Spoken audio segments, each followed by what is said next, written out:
말씀 제목 같이 한번 따라하겠습니다. 여호와는 하늘에서도 땅에서도 하나님이시라.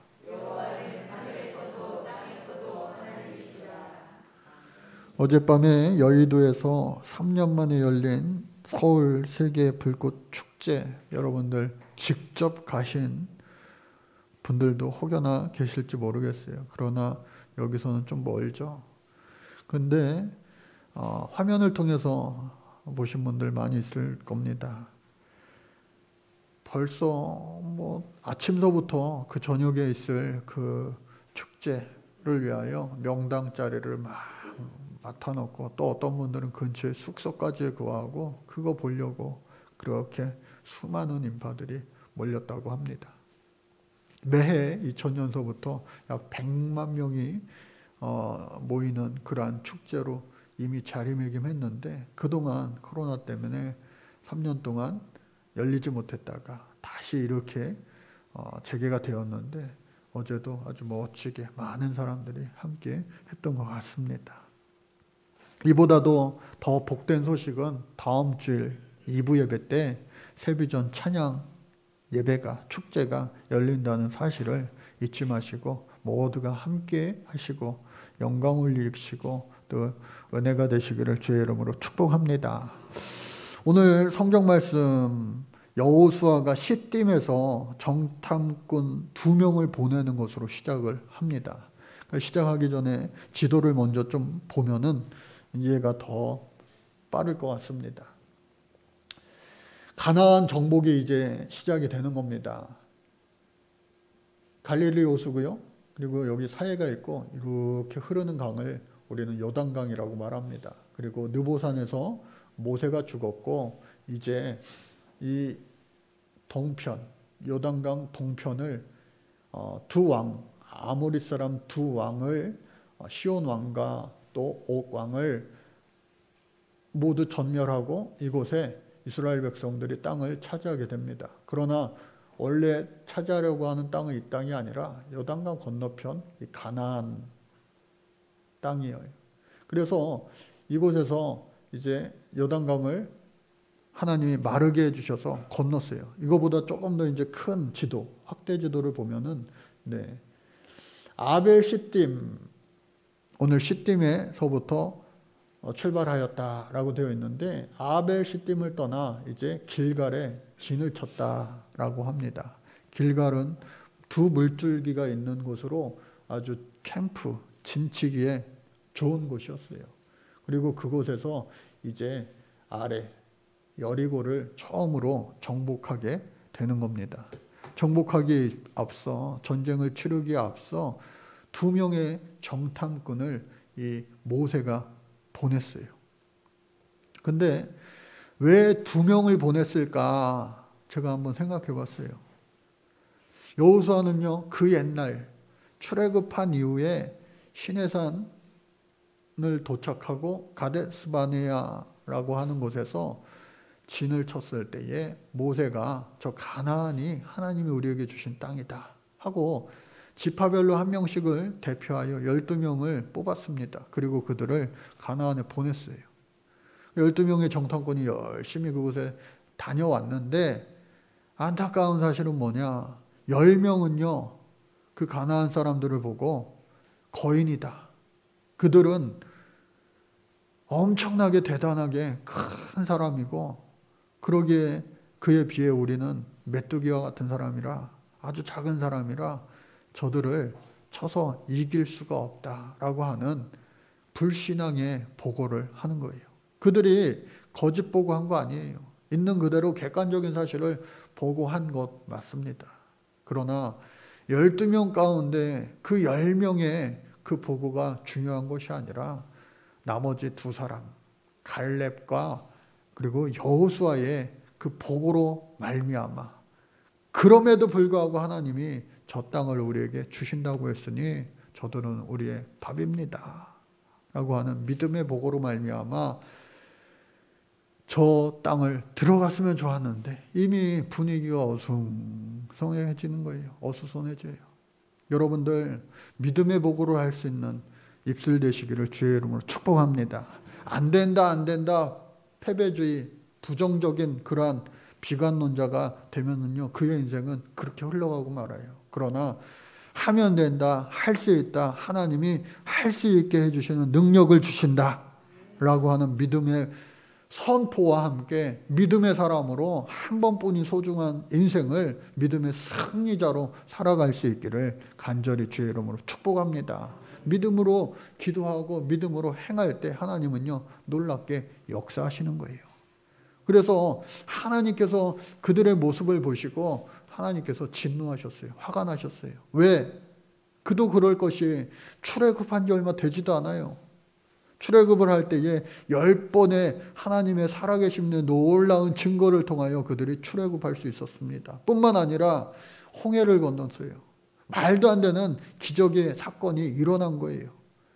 뒤쫓아오던 그 애굽의 군사들은 다 수장되었습니다. 이스라엘 백성들은 털끝 하나 상관없이 이곳에 도착하여 가나안 땅을 들어가려고 하는데 갈 수 없어요. 싸울 수 없어요. 질 것 같아요. 그러한 이야기를 지금 하고 있으니 하나님 입장에서는 얼마나 속상하시지 않았겠어요. 그러므로 말미암아 하나님께서 광야 훈련을 시키시는 거예요. 40년 가까운 시간 동안 그들을 훈련시키시고 또 부정적인 생각과 말을 했던 모든 사람들을 다 패하시고 오직 여호수아와 갈렙 그리고 나올 때 20살 미만의 새로운 새 시대의 사람들 그리고 이곳에서 태어난 다음 세대들을 통하여 요단강을 건너게 하신 겁니다. 그러니까 그 사건을 기억하면서 여리고성에 12명, 굳이 12명 보낼 필요 없다. 내가 정탐꾼 출신이지 않냐? 믿음에 보고할 수 있는 사람, 제대로 된 사람, 믿음 강한 사람, 2명만 있으면 돼. 많다고 좋은 거 아니야. 오히려 믿음 없는 사람들 많아봤자 오히려 더 필요 없어. 믿음 좋은 사람 2명만 보내라. 그래서 2명만 가게 됩니다. 갔는데 그곳에서 다음 사진을 보면 그 여리고 성은 어떠한 곳이었느냐? 여러분 이곳에서 여리고가 여기에요. 조그맣게 여리고라고 써 있는데 올라가야 되는 곳이 이 요단강입니다. 그러니까 오르막길에 있는 성을 싸워 이겨야 되니 이거는 정말로 힘든 거예요. 맨 위에 여기 예루살렘이 있죠. 그래서 해수면보다 낮은 곳이 바로 이 요단강이고 또 이 여리고도 해수면보다 낮은 곳에 위치해 있어요. 그럼에도 불구하고 아래에서 위를 차지하고 공격하려고 하니 얼마나 힘든 전쟁 아니겠어요? 그래서 그 여리고에 이제 하나님이 첫 관문으로 지정해 주셨는데 그곳을 이제 두 정탐꾼이 가게 되는 겁니다. 그리고 성경을 보니까 그 두 사람이 라합이라고 하는 여인의 집에 유숙하게 되었다. 성 벽에 위에 있는 그러한 성벽에 붙은 집이었는데 그의 집은 그냥 일반적인 가정집이 아니라 여인숙이었어요. 기생 라합이라고 이야기합니다. 그러니까 그 여인은 그 여리고성 안에서도요, 좀 하류층에 정말로 소외된 그러한 사람이었다라고 합니다. 기생이라고 하는 말 아시죠? 그래서 그러한 합숙을 경험한 그 선술집 같은 그러한 곳에서 살아가는 여인이었어요. 그런데 그곳은요, 성벽에 붙어 있다 보니까 오가는 사람들이 많은 거예요. 그러니까 누구보다도 정보는 아주 빠릅니다. 민첩해요. 그리고 여러 사람들을 상대하다 보니까 아주 눈치가 얼마나 빠른지 모르는 거예요. 판단이 바로바로 되는 거예요. 그러한 라합의 집에 이 두 정탐꾼이 머무는데 유숙하게 되는데 벌써 그 보고가 여리고 왕에게 보고가 됩니다. 그러니까 선 조치 후 보고가 아니라 선 보고 후 조치. 군대 갔다 온 사람들은 뭔 소리인지 잘 아실 거예요. 그러니까 여리고 왕이 그들을 잡아와라. 봤으면 미리 그냥 잡는 것이 아니라 보고한 다음에 잡아와라 명했습니다. 안 그래도 이 사람들도 다 첩보원들이 있을 거 아니에요. 경계 서는 사람들이, 이 이스라엘 사람들이 이 가나안 땅에 들어와서 어딜 공격할지 모르는데 처음 맞닿는 곳이 바로 우리 성인이 경계 태세를 강화해라. 아마 그렇게 되었을 거예요. 바로 보고가 들어가서 그들을 잡아와라 하여 사람을 보내요. 즉 군인들을 보냈겠죠.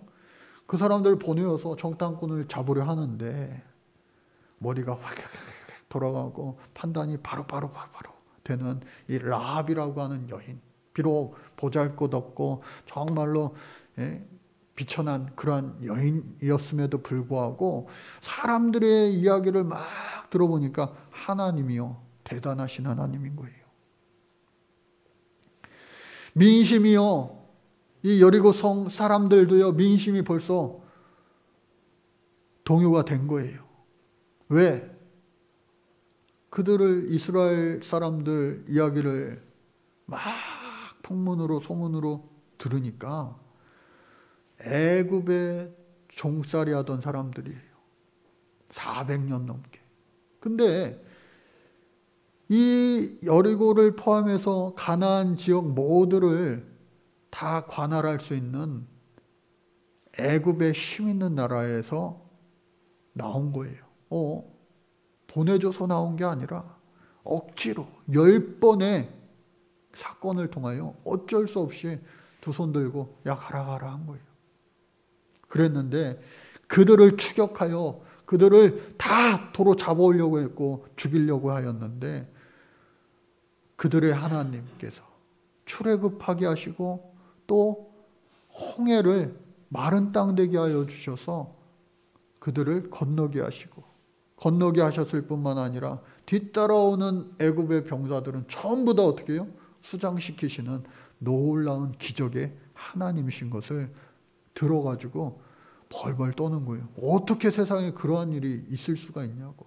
또 뿐만 아니라 40년 동안 유목생활 해보지도 않는 사람, 광야생활 해보지도 않는 사람들이 40년 동안 진멸하지 않고 죽지 않고 전쟁에서 다 죽지 않고 노예되지 않고 이 사람들이 강 건너편 두 왕, 이 두 왕, 아모리에 속한 두 왕을 사람들을 다 어떻게 해요?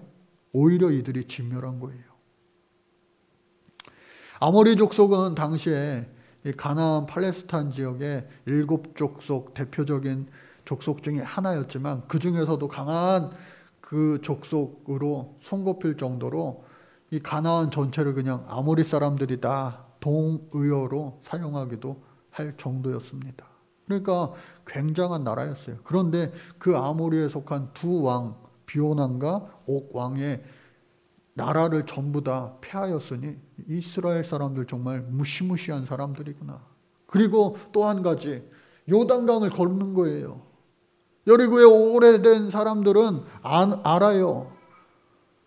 모맥을 거두던 그때에 이 물이 수위가 언덕을 넘칠 정도로 가득 차게 되는 것을 압니다. 가뭄 때야 뭐 물이 조금밖에 없으니까 건널 수 있다 하더라도 지금은요 모맥 거두는 시기가 되어 물이 언덕 위에 찰랑찰랑 넘치는 그러한 때에 이스라엘 사람들이 홍해를 건너듯이 요단강이 마른 땅 되어 그들이 전부 다 건너왔다는 사실을 이미 본 사람도 있을 테고 들은 사람도 있을 테고 하니까 간담이 녹더이다. 그러니까 야 홍해 걷는 것도 풍문이 아니라 사실이었구나 하면서 덜덜덜덜 떠는 거예요. 그러니까 이 라합이라고 하는 여자가 아까 그랬죠. 눈치가 빠르고 판단력이 빠르다고. 하나님이 이 여리고 성도 자신의 백성들, 이스라엘 백성들에게 다 내어주시겠구나. 그러면은 다 죽이는데 내가 살 수 있는 길은 뭐냐? 그 하나님께 붙어야 되겠구나. 오늘 이 시대에도요, 우리가 살 수 있는 길은 오직 여호와 하나님, 예수 그리스도 한 분인 줄로 믿으시기 바랍니다. 그래서 이 라합이요, 그와 같이 고백하는 거예요. 오늘 말씀의 제목입니다. 여호와는 위로에는 하늘에서도 또 아래로는 땅에서도 하나님이시라. 어느 곳에서든지 하나님은요, 무소부지하시고 전능하신 우리 하나님이신 줄로 믿습니다. 이것을 라합이 이제 고백했습니다. 그런데 여러분, 신약 성경에도 라합이 등장하는데 훗날 이 라합이 하나님의 백성이 되었을 뿐만 아니라 그 믿음을, 그 첫 믿음을 아름답게 잘 가꾸고 보존하고 더욱더 키워서 예수님의 조상이 되는 놀라운 축복의 여인이 되어 마태복음 1장에 보면 이 예수님의 족보가 상세하게 기록이 되는데 그때에 유일하게 5명의 여인의 이름이 기록이 되는데 그 5 여인 중에 한 명으로 이름이 등재되게 되는 거예요. 이러한 영광을 누리는 그 라합이라고 하는 여인, 본래 정말로 보잘것없는, 정말로 비천한 그런 이방 여인에 불과했지만 하나님의 사람들을 선대하여 자기도 훗날 선대를 받아 하나님의 놀라운 쓰임을 받는 믿음의 이 조상의 반열에 오르는 여인이 되었다라고 하는 겁니다. 그런데 그 여인이요, 아주 머리도 잘 돌아가요. 기발합니다. 2 정탐꾼들을 잡으러 사람들이, 군대들이 왔습니다. 어디 갔냐? 네, 맞습니다. 안 왔는데요 하면요, 집안은 온갖 샅샅이 다 뒤지고 또 남았을 거예요. 발각됐을지도 모르겠어요. 그러나 그때 기지를 발휘해서 하나님 주시는 그 지혜로 말미암아 왔는데요, 나갔습니다. 도망갔습니다. 지금 빨리 쫓아가시면은 분명 잡을 수 있을 겁니다. 근데 어디로 갔는지는 저는 모르겠어요. 하여튼 나갔습니다. 하니까 그 군사들이 막 흩어져서 찾는 거예요. 꼭 잡아야 되겠기에, 왕의 명령이기에 성문을 닫았습니다. 나루터까지, 요단강 나루터까지 샅샅이 뒤지는 거예요. 그 여인이 그 군사들 다 간 거 확인하고 그들을 어디에 숨겼어요? 지붕에 숨겼다. 여기서 말하는 지붕은 뾰족한 우리 기와집 지붕, 옛날 그러한 지붕이 아니라 옥상 같은 개념이에요. 평평한 이스라엘의 그 팔레스타인 지역에는 그러한 옥상은 대부분 다 평평합니다.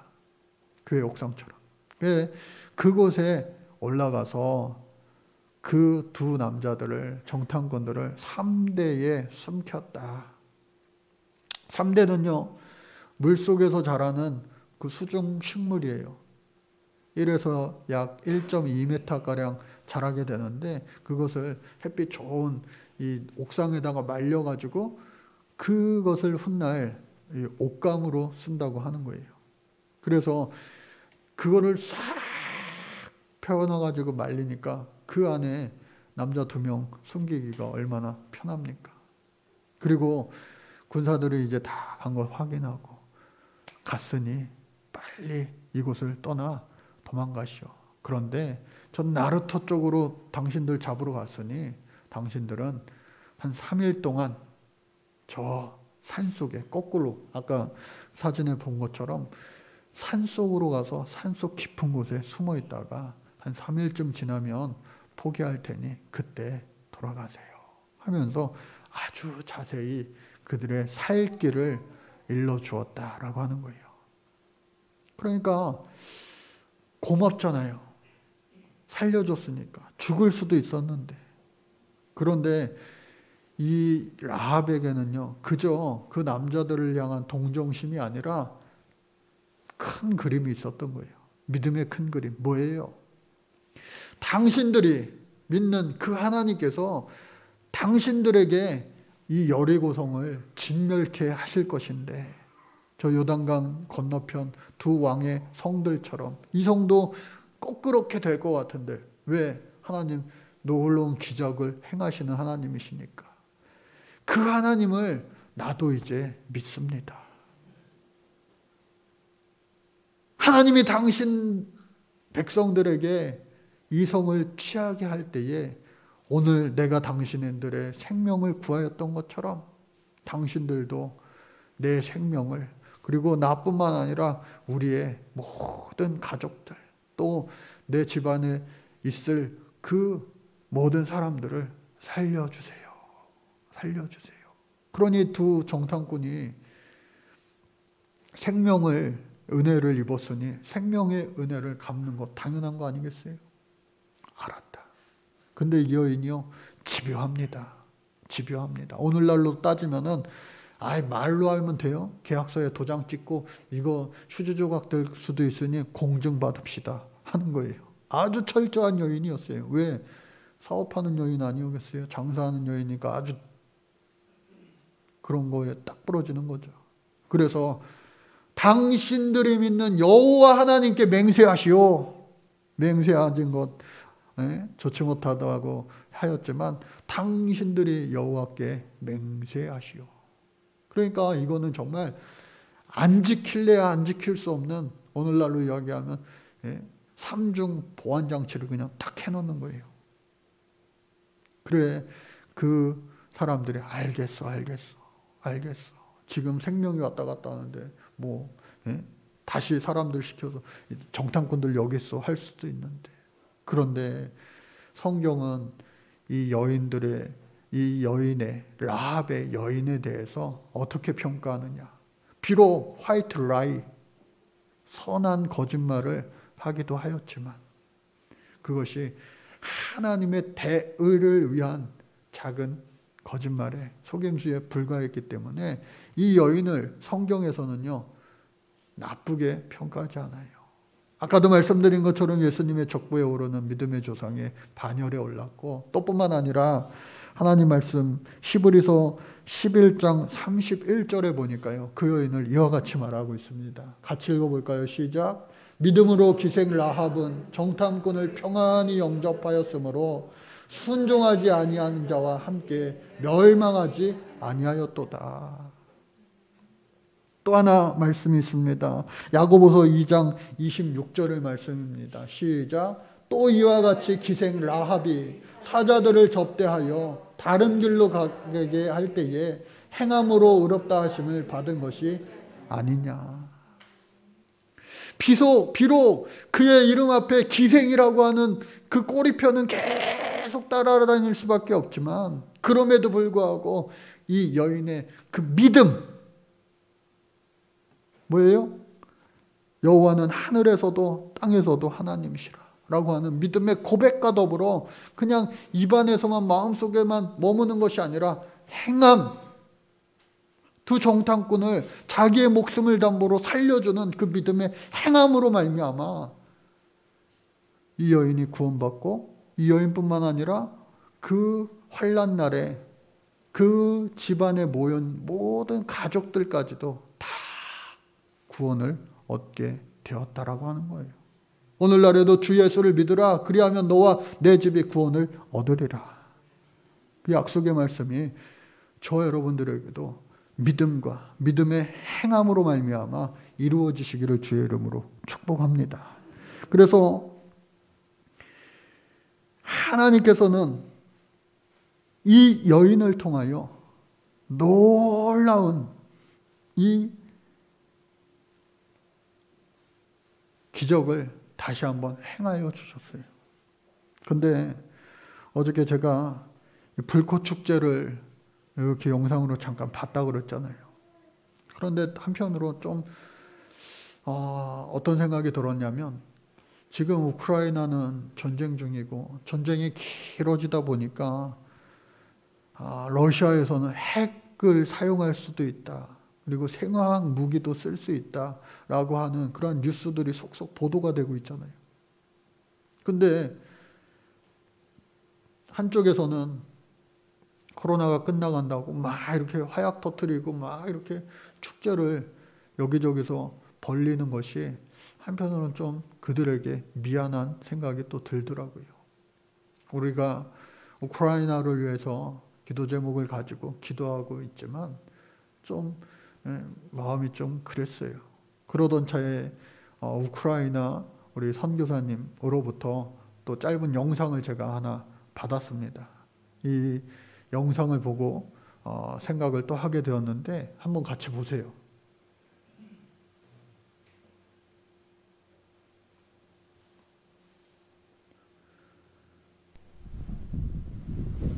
바람 소리입니다.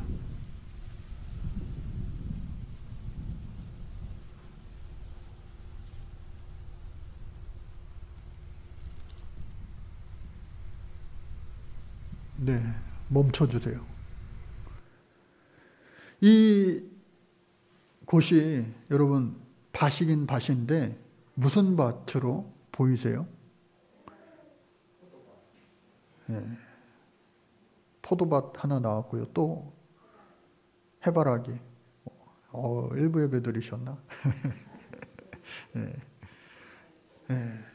여기는 해바라기 밭입니다. 저도 처음에 이걸 보고 다시 보고 했는데도 여기가 도대체 뭐 심은 거야? 근데 왜 이렇게 다 말랐어? 싶어서 선교사님한테 여쭤봤어요. 여기가 무슨 밭인가요? 그랬더니 그 선교사님이 해바라기 밭입니다. 올해 유난히 다 말랐다고, 많이 시들해졌다고. 그러니까 도저히 이거는 해바라기 밭이라는 걸 얘기를 듣고 보니까 저게 다 말랐구나. 저 얼굴도 줄기도 다 말랐구나. 본래 해바라기 밭은 어때야 돼요? 아주 노릇노릇해야 되잖아요. 우크라이나에 밀이 많고 밀가루가 폭동했다고 그랬죠. 전쟁 이후에. 또 해바라기 씨 기름이 폭등했다고 그러죠. 해바라기가 유난히 많다고 그래요. 나라의 꽃이기도 합니다. 그래서 우크라이나의 국기를 보면은 파란 하늘을 상징하는 것이 파랑색 하늘을 상징하는 것이고, 저 노란색이 밀을 상징하기도 하지만 또 하나 나라꽃, 바로 이 해바라기 꽃을 상징하기도 한다는 겁니다. 그래서 이 단순한 이 나라의 국기가 어떻게 해요? 실제로 이와 같이 우크라이나 전쟁 이전의 사진 모습 보면은 파란 하늘과 이 해바라기 밭, 이게 우크라이나 전쟁 이전의 모습이에요. 그런데 아까 봤던 영상은 지금의 상황을 대변하듯이 아주 보기에도 민망할 정도로 그러한 모습이 된 겁니다. 여러분, 오늘 저와 여러분들의 상황은 어떠세요? 축제가 막 일어날 만큼 아주 좋은 때를 여러분들 살고 계십니까? 물론 그런 분들도 계실 거예요. 그러나 또 어떤 분들은 뭐 코로나나 뭐 아니나 그냥 똑같아요. 그냥 평범해요. 그런 분들도 계실 테고, 또 어떤 분들은 안타깝게도 너무 힘들어요, 목사님. 개인적으로나 가정적으로나 또 사업하는 거, 회사가 너무 힘들어요. 그런 분들도 분명 계실 거예요. 그러나 북한도 미사일을 쏘고 또 핵실험을 한다는 보도가 막 나오고, 세계적인 정세, 고물가, 환율, 그리고 이자 폭등 등등으로 인하여서 우리의 삶이 정말로 마음적으로 또 실제적으로 불안하고 염려스러운 그런 상황이 된다 할지라도, 여러분, 나라가 다 망하여 그 나라 사람 다 죽는다고 하였던 이 라합의 그 여인의 믿음을 통하여, 믿음의 고백과 믿음의 행함을 통하여 그와 그 모든 가족을 살려주신 하나님께서 오늘 저와 여러분들도 믿음의 고백을 선포하고 그 선포함과 더불어 믿음의 행함을 통하여 여러분 끝끝내 살아나는 믿음의 주인공들, 최후 승리자가 되어질 수 있기를 간절히 축복합니다. 살아나는 놀라운 방법은요, 다음 주일날 이어지게 됩니다. 기도하겠습니다. 하나님 감사합니다. 어렵고 힘든 때를 많은 사람들이 오늘 살아가고 있습니다.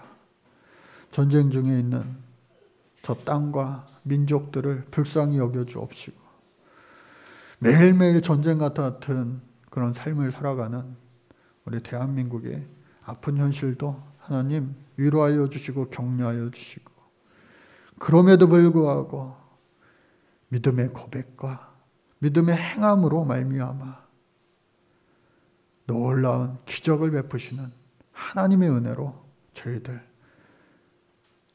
최우승리자 되게 하시고 이기는 자 되게 하여 주시옵소서. 지혜와 명철과 청명함과 영가욕의 강건함으로 승리케 도와 주옵소서. 예수님의 이름으로 기도드립니다. 아멘.